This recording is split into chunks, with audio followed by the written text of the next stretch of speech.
Hey, it's Andy Bush. Just a quick hit video on what's going on, what kind of caught my eye over the weekend and what's happening right now in the markets and in the economy.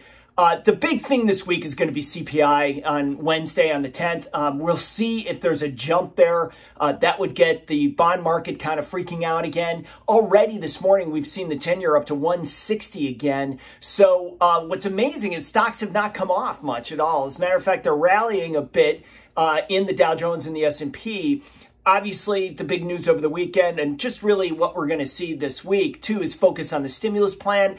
The Senate passed that.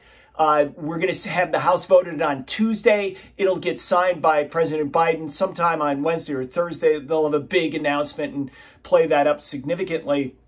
The thing about this is that this comes on the heels of a $900 billion stimulus plan that happened back in December that still isn't even fully distributed. So this is going to supercharge the economy quite a bit.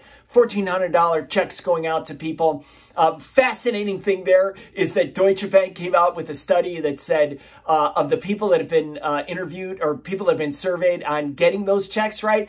Half of the people between the ages of 25 and 35 said that they're going to spend half of that money, the $700, and put it into like Robinhood. I don't know if it's Robinhood, but they're going to trade stocks with it. So there's a lot more money flowing in on the retail side of things because of those stimulus checks, which underscores the problem with them. There's just too much money flowing in there. It's not getting to the right people. $1.9 trillion is a massive amount. $350 billion to state and local governments is ridiculous because so many of these states are already running surpluses. So why would you give them money? It just doesn't really make a whole lot of sense. So keep that in mind when you're looking at this.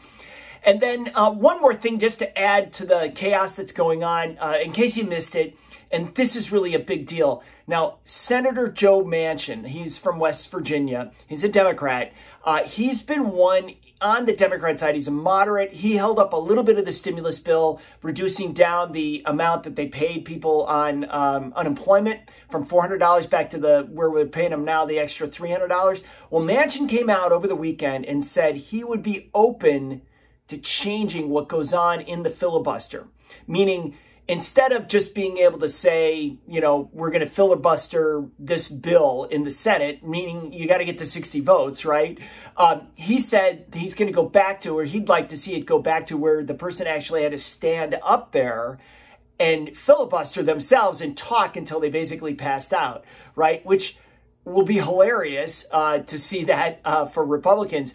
But it also opens up the door to having the end of the filibuster overall. Now, if that happens, holy smokes, are big changes coming for policy. Then everything on the environment is, you know, available to push through. Everything on the tax policies that Biden wants to do, on infrastructure, on affordable housing, all of these things become viable. And what I would say is this, is that it's really well known that over time, during the first midterm election of a new president, he typically loses people both in the House and the Senate in his party. That's happened very consistently over time.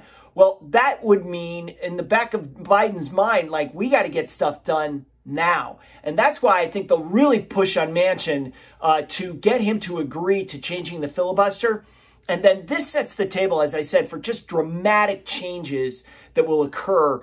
And I want everybody to start getting prepared for these things because they're really big. And the reach of government into the private sector is going to be quite significant. Now, some of these things are going to be needed. Infrastructure, I think everybody agrees on. Other things, yeah, maybe not so much. So keep this in mind, especially on taxes. All right, that's it for me, Andy Bush. If you want more of this, you can check out and subscribe to my YouTube channel. If you want to see the next video from last week, just click subscribe. Also, you can get all my research at andrewbush.com. Thanks for watching.